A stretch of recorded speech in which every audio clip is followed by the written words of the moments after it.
नमस्कार। प्रभु का पावन नाम, प्रभु का पावन नाम। जय गुरुदेव। तो कहा ना, जाकी रही भावना जैसी, अपर मूरत देखे तिन तैसी।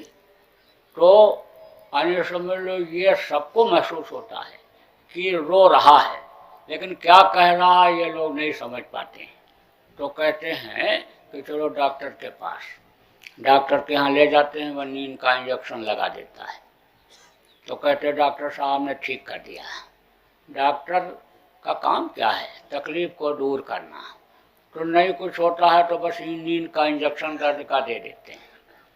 अब वो नींद का इंजेक्शन और दर्द का इंजेक्शन उसके शरीर के विकास में इतनी बाधा डाल देता है कि समझ लो कि शरीर रोगी ही हो जाता है।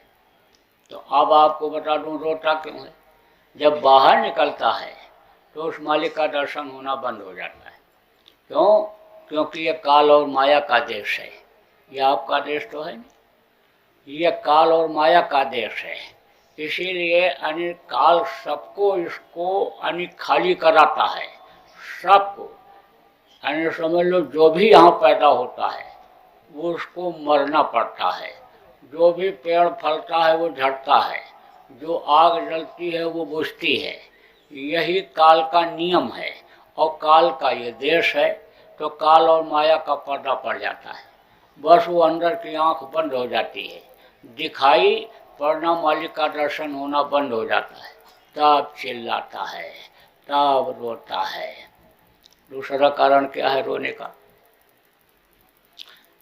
आप इतने लोग बैठे हो, कोई भी पैदा होते समय सूट बूट पहनकर नहीं पैदा हुए, न कोई चड्ढी बनियान पहनकर पैदा हुआ, सब नंगे पैदा हुए। आप भी नंगे पैदा हुए, हम भी नंगे ही पैदा हुए। कहते हैं ना कि नंगे पैदा हुए हो और नंगे करके भेज दिए जाओगे।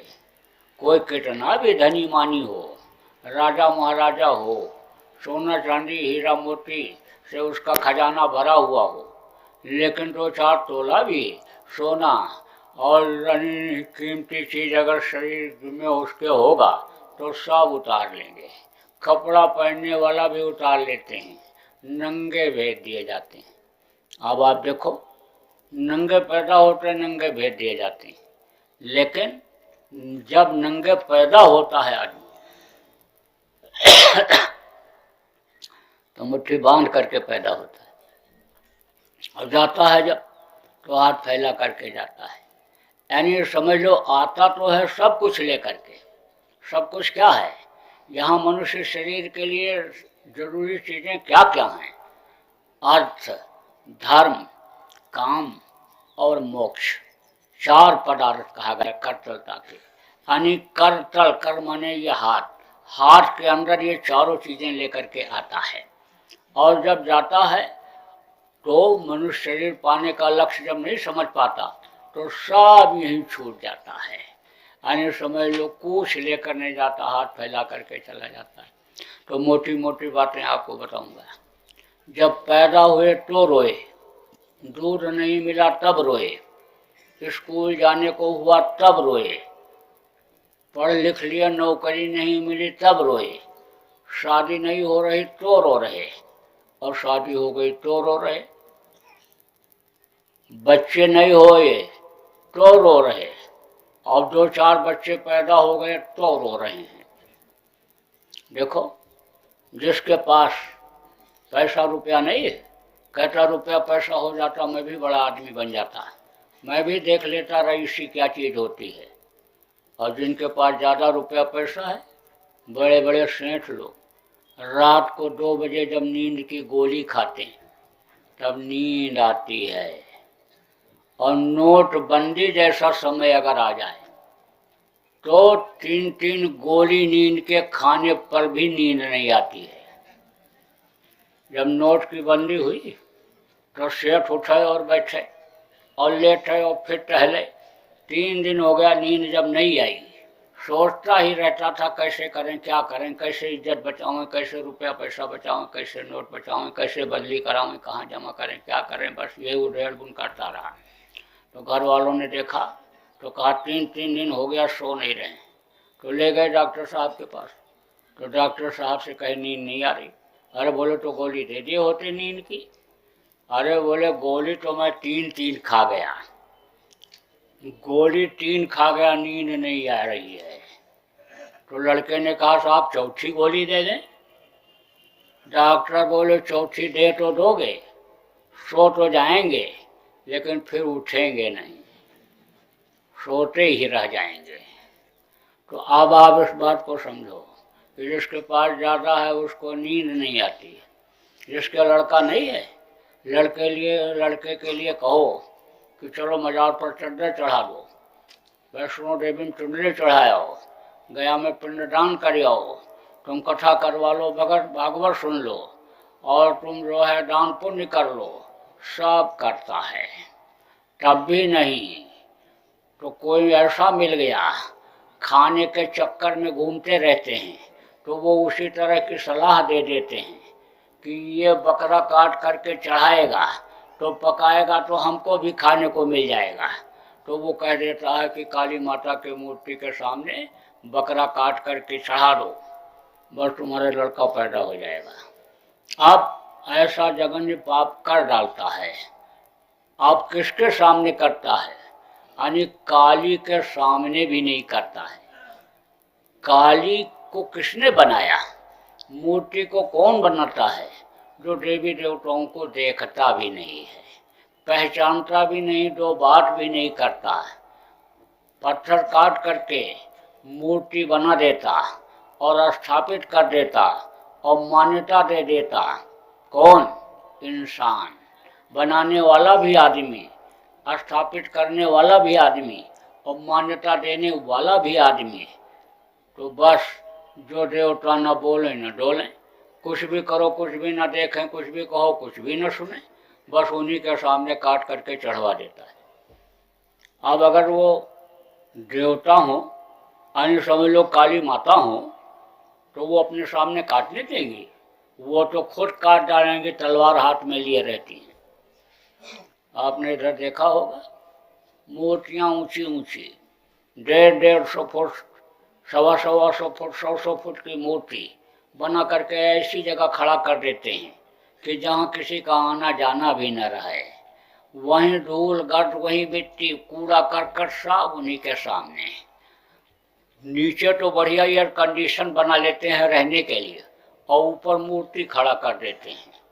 अब वो हनुमान जी अगर गदा दिखाने लग जाएं और ये कहने लग जाएं कि तुम तो एसी कमरे में नीचे रहते हो और हमको धूप में खड़ा कर दिया, जितना धूप लगे सब हमारे ऊपर, जितनी हवा चले सब हमको लगे गर्म ठंड, और जितना अभी पानी बरसे सब हमारे ऊपर, और अब अगर तुमने हमारी मूर्ति बनाया तो फिर ये गदा देख लो, तो गदा देख करके डर के मारे ही उनको नहीं बनाएंगे।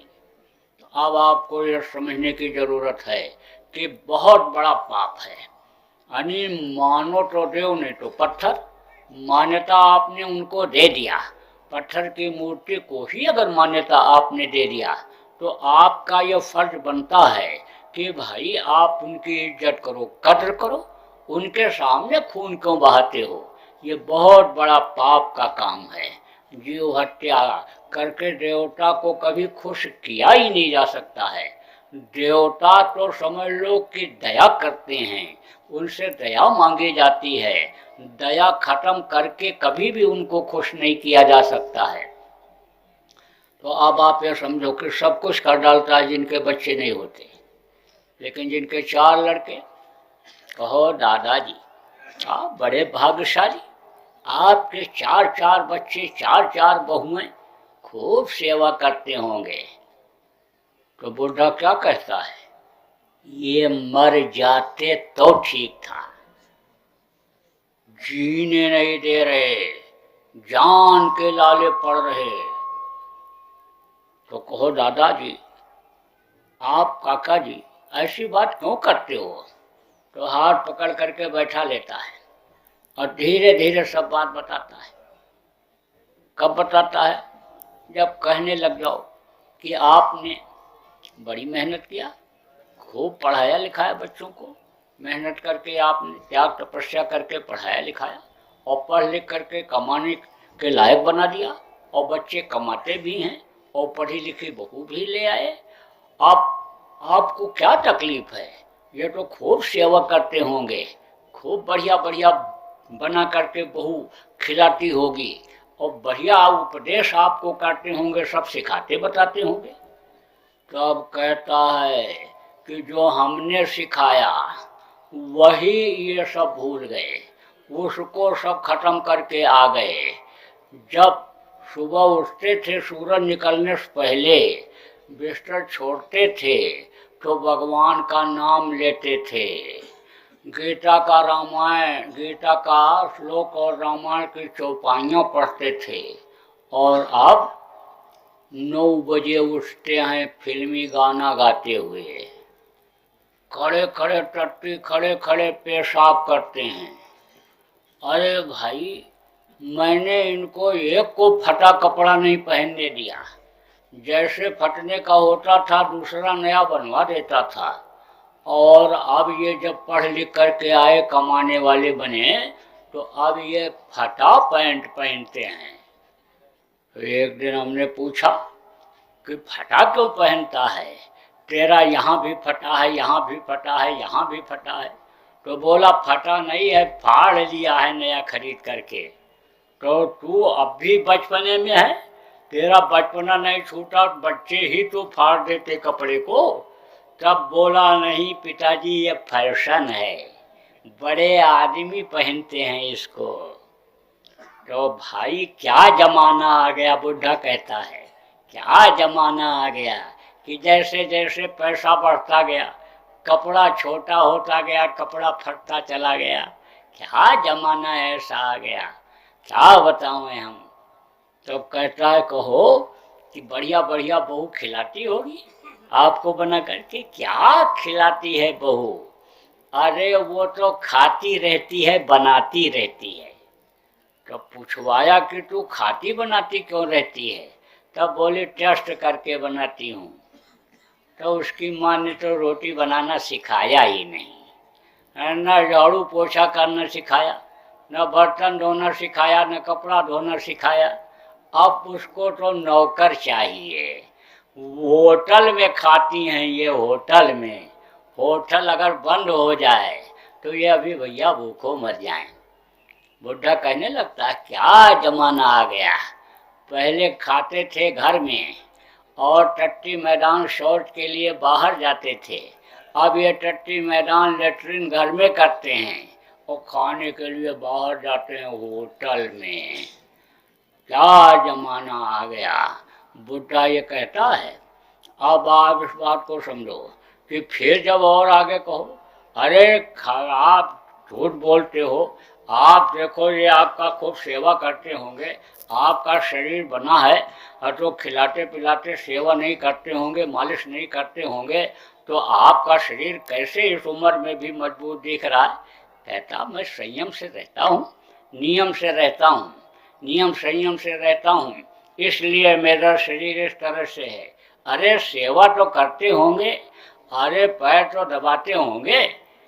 अरे पैर तो मैं डर के मारे नहीं दबवाता हूँ, क्योंकि ये सब के सब लालची हैं, बस तिजोरी पर ही नजर, अन्य समझ लो बहुओं की है, और ये धन संपत्ति जमीन जायदाद बैंक के अकाउंट पर ही नजर सबकी है लड़कों की। तो मैं डर के मारे नहीं दबवाता हूँ कि कहीं पैर दबाते दबाते गला न दबा दें।